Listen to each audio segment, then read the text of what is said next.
Prize Lord. परमेश्वर के नाम की स्तुति हो। आप सभी को जय मसीह की। और एक बार यूट्यूब चैनल में आपके साथ बात करने का सुंदर अवसर परमेश्वर ने दिया, इसलिए मैं परमेश्वर को धन्यवाद करता हूँ। आप सभी लोग अच्छे हैं ना? कुशल से स्वस्थ और अच्छा रहिए, प्रार्थना के साथ रहिए। परमेश्वर आपके जीवन में आशीष करे। आइए आज के वचन की ओर जाने से पहले छोटा सा हम प्रार्थना करें। सर्वशक्तिमान दयालु जीवित परमेश्वर पिता, जिंदा खुदा, हम आपका धन्यवाद करते हैं परमेश्वर प्रभु यीशु मसीह। फिर एक बार प्रभु जी इस यूट्यूब चैनल में प्रभु हालेलुया आपके वचन को बांटें और आपके वचन को प्रभु जी बोएं, और जो सुनते हैं, जो ग्रहण करते हैं प्रभु, उनके जीवन में अद्भुत छुटकारा और आशीष हो। परमेश्वर तो सहायता कर। जो दुखी और तकलीफ और कष्ट में है वो छुटकारा प्राप्त कर लें। परमेश्वर आप अनुग्रह कर। धन्यवाद परमेश्वर, अपने प्रार्थना सुना यीशु मसीह के नाम में, आमीन। प्रभु के नाम की स्तुति और महिमा और धन्यवाद करते हैं। फिर एक बार इस फॉलोवर्स के नाम से चलने वाली यूट्यूब को परमेश्वर के वचन से भरने के लिए प्रभु ने सहायता किया। धन्यवाद करता हूं। बीते दिनों से हमने परमेश्वर के वचन की श्रेष्ठता के विषय में आपके सामने बहुत तेरे बातें हमने किया। परमेश्वर का वचन इतना श्रेष्ठ है, सृष्टि करता है, सृष्टि किया हुआ इंसान को मार्ग दिखाता है, और सृष्टि किया हुआ इंसान यदि मानसिक या शारीरिक रूप में वो यदि दुखी और बीमार और कष्टों में पड़ जाते हैं, उनको प्रभु चंगा करता है। इसलिए आज हम उस तीसरे भाग की ओर चलते हैं। तीसरे भाग में हम जा रहे हैं कि परमेश्वर का वचन चंगा करने वाला है। सो मेरे प्रियो, जब भी आप वचन को सुनते हैं, ध्यान एकाग्रता करके उस शब्दों को ध्यान से सुनिएगा। यदि आप ध्यान से सुनते हैं, क्योंकि ये परमेश्वर का वचन है, परमेश्वर का शब्द हैं, जो आप सुनेंगे तो आपका जीवन में जरूर चंगाई, छुटकारा मिलेगा। या मानसिक रूप में आप यदि दुखी और टेंशन में हैं, तो मैं आपको विश्वास से कहता हूं, आप छुटकारा प्राप्त कर लेंगे। ये मेरी ओर से नहीं, यहोवा परमेश्वर प्रभु यीशु मसीह की ओर से छुटकारा मिलेगा। आइए हम उस भाग को वहीं से शुरू करते हैं। भजन संहिता का पुस्तक, उसका 107 अध्याय का 20 पद को हम लोग पढ़ते हैं, क्योंकि हमारा शुरुआत, हमारा जो मुख्य शब्द है इस पॉइंट का मुख्य शब्द को हम लोग पढ़ लेंगे। बेटा पढ़ें।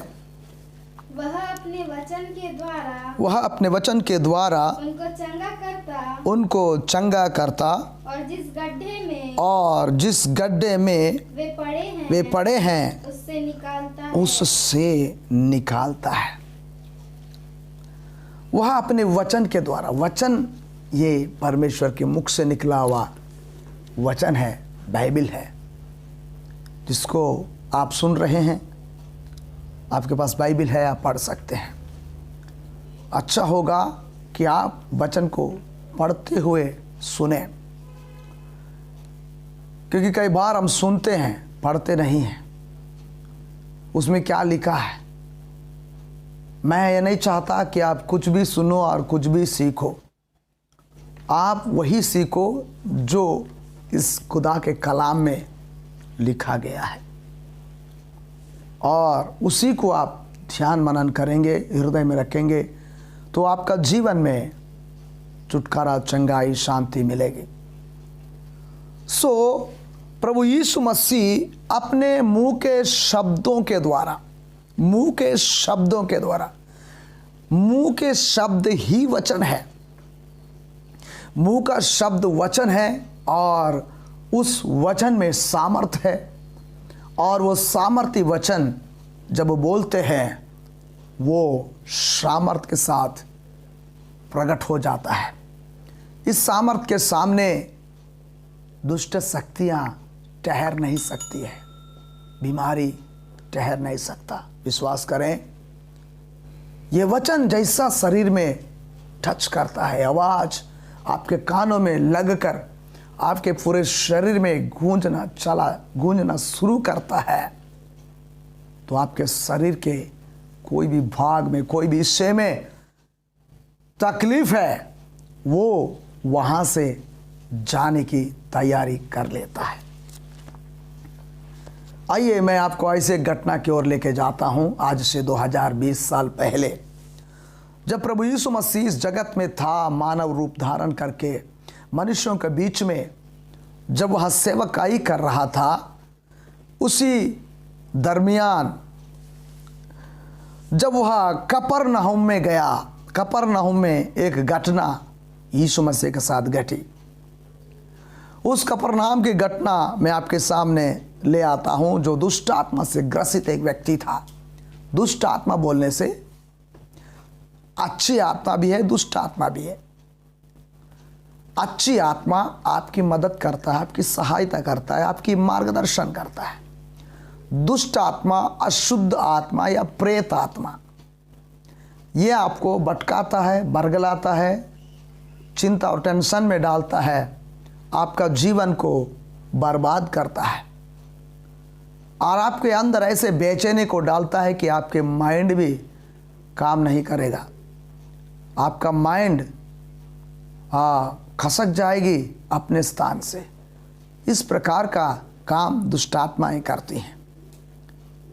ये भाग आपको लूका का सुसमाचार उसके 4 अध्याय के 31 पद से लेकर के हम आगे जब पढ़ते हैं तो वहाँ पर इस प्रकार की लेख हम देख सकते हैं।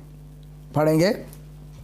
फिर वह गलील के कफरनहूम नगर को गया और सब्त के दिन लोगों को उपदेश दे रहा था। वे उस उपदेश से चकित हो गए कि उसका वचन अधिकार सहित था। आराधनालय में एक मनुष्य था जिसमें अशुद्ध आत्मा थी। वह ऊंचे स्वर से चिल्ला उठा, हे यीशु नासरी, हमें तुझसे क्या काम? क्या तू हमें नष्ट करने आया है? मैं तुझे जानता हूँ, तू कौन है? तू परमेश्वर का पवित्र जन है। यीशु ने उसे डांट कर कहा, चुप रह और उसमें से निकल जा। तब दुष्ट आत्मा उसे बीच में पटक कर बिना हानि पहुँचाए उसमें से निकल गई। मेरे प्रियो, बड़ा ध्यान से सुनेंगे। कफरनहूम एक जगह है, वहाँ पर आराधनालय है, प्रार्थना का स्थान है, या कहे तो प्रार्थना भवन है। उस प्रार्थना भवन में लोग आराधना करने के लिए जाते हैं। बहुत से विश्वासी भी आज प्रार्थना घरों में आराधना के लिए जाते हैं। उस आराधनालय में बहुत से लोग आराधना करते हैं, बहुत से लोग जाते हैं। कोई भी भाषा बोलने वाला, कोई भी जाति धर्म का जा सकता है, क्योंकि परमेश्वर सभी का परमेश्वर है, किसी एक का परमेश्वर नहीं है। वो परमेश्वर सबका सृष्टि करता है। उस परमेश्वर की आराधना करने के लिए जब वहाँ लोग बैठे थे तो वहाँ एक व्यक्ति था जिसमें अशुद्ध आत्मा थी। अशुद्ध आत्मा उसे परेशान करती थी। अशुद्ध आत्मा उसको बहुत ही तकलीफ में डाल दिया करती थी। जब यीशु मसीह ने देखा कि उसमें अशुद्ध आत्मा है, आज भी कई बार आराधना करने वाले, चर्च जाने वाले, प्रभु में खड़े रहने वाले, अशुद्ध आत्मा आपके अंदर भी होगा। अशुद्ध आत्मा में आप भी ग्रसित होंगे, मानसिक रूप में, शारीरिक रूप में। बड़ी ध्यान रखना, परमेश्वर की आराधना सच्चे दिल से, सच्चे मन से आराधना करना। मन इधर उधर भटकना नहीं चाहिए। जब आप आराधना करने लगते हैं तो एकाग्रता के साथ आप आराधना कीजिए। परमेश्वर आपके साथ है। जब हम देखते हैं आपके आराधना करने के जगह में, आप विश्वासी हैं या पास्टर हैं, ध्यान से सुनिएगा। यदि आप विश्वासी हैं, पास्टर हैं, तो आपके चर्च में, आपके आराधनालय में यीशु मसीह होना जरूरी है। पहली बात, यीशु मसीह को कई जगह में स्थान नहीं मिलती है। कई जगह में यीशु मसीह को जगह नहीं होता, वहाँ पर सब अपने ही रहते हैं। मेरा आराधना, मेरे लोग, मैं इस टाइप का अपने अहम घमंड में चलते रहते हैं। मैं आपको बोलता हूँ, कुछ भी हो, आपके आराधना का स्थान में यीशु को जगह होना चाहिए। दूसरी बात, यीशु को यदि आप जगह दे दिया, यीशु यदि आपकी आराधना में आकर के आपकी आराधना को ग्रहण कर रहा है, तो मैं आपको बोलना चाहता हूँ, वहाँ यदि दुष्ट आत्मा आया भी तो, किसी के अंदर यदि काम भी कर रहा है तो, यदि हरकतें मचा रहा है तो, आप विश्वास से कह दीजिए, यीशु मसीह के नाम से शैतान चुप हो जा। शैतान चुप होगा, क्योंकि आप जो है यीशु मसीह का शरीर है, यीशु मसीह का अंग है। यदि यीशु मसीह शरीर में रह करके दुष्ट आत्मा को चुप करा सकता है, तो आप भी विश्वास के द्वारा दुष्ट आत्मा को चुप करा सकते हैं। आपके बात भी दुष्ट आत्मा मानेगा और भागेगा भी। इसलिए आपकी आराधना में मुख्य तौर से यीशु मसीह होना चाहिए। उस यीशु मसीह के अधीन होकर आप यदि दुष्ट आत्मा को डांटेंगे, चुप रहने के लिए कहेंगे, तो वो चुप रहेगा। तीसरी बात, उसने डांट कर उसे आज्ञा दिया, निकल जा, तब दुष्ट आत्मा निकल गया। यदि आपके आराधना में, आपके प्रार्थना करने का स्थान में यदि यीशु मसीह है, यीशु मसीह के अधीन होकर के यदि आप शैतान को, दुष्ट आत्मा को या अशुद्ध आत्मा को निकलने के आदेश देंगे, तो वो जरूर निकल कर जाएगा।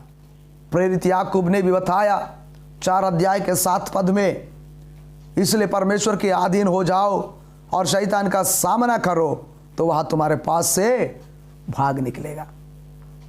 यदि आप विश्वास के साथ यीशु के अधीन होकर के शैतान को आज्ञा देंगे, डांटेंगे, निकलो, तो वो निकल जाएगा, निकल जाएगा। पहली बात, आपकी आराधना में यीशु होना चाहिए। दूसरी बात, आप विश्वास के साथ दुष्ट आत्मा को चुप कराना चाहिए। तीसरी बात, उसको आज्ञा देना चाहिए कि तू निकल जाओ, क्योंकि अशुद्ध आत्मा को पवित्र जगह रहने की कोई अधिकार नहीं है। क्योंकि यीशु मसीह के बारे में दुष्ट आत्मा बोलता है, तू परमेश्वर का पवित्र जन है। कौन बोल रहा है मालूम है? अशुद्ध आत्मा। अशुद्धता और शुद्धता के लिए कोई मेल जोल नहीं है। शुद्धता और अशुद्धता कभी साथ में नहीं रह सकता। यदि आपका जिंदगी शुद्ध रहे या अशुद्ध रहे, या तो शुद्ध रहे या तो अशुद्ध रहे, शुद्ध और अशुद्ध दोनों मिक्स नहीं रह सकता। इसलिए आपको शुद्ध रहना पड़ेगा। उस शुद्ध जगह यीशु की जगह होगी, तो वहाँ पर आप क्या करना चाहिए? उस परमेश्वर की आराधना करें और शैतान को निकालने की आज्ञा दें। चौथी बात बताता हूँ, जैसा विश्वास के साथ आज्ञा दिया कि निकल जाओ, तो शैतान उस व्यक्ति के अंदर से निकल गया। वो भी कैसे? बिना हानि पहुँचाए। बहुत बार ये सुनने के लिए मिलता है, दुष्ट आत्मा हमको ये नुकसान कराया, वो नुकसान करा, ऐसा करा, वैसा करा। क्यों? विश्वास करो, विश्वास में स्थिर रहो, वचन का पालन करो, वचन में जो लिखी हुई बातों पर मन लगाओ, भरोसा करो। और मैं बताना चाहता हूँ, बिना हानि पहुँचाए यदि वो शैतान आपके ज़िंदगी में, आपके परिवार में, आपके कारोबार में यदि प्रवेश भी किया, बिना हानि पहुँचाए उसको जाना पड़ेगा। क्योंकि बाइबल में लिखा है, वचन में है, परमेश्वर का वचन जैसा लिखा वैसा होगा ही। वो आपके ऊपर है, आप विश्वास कर रहे हैं कि नहीं। विश्वास करेंगे तो वैसा ही होगा। बिना हानि पहुंचाए वो आपके अंदर से निकल जाएगा। बिना हानि पहुंचाए जिसके अंदर है वहां से निकल जाएगा। बिना हानि पहुंचाए ही, बिना आपको नुकसान करे ही वो चला जाएगा।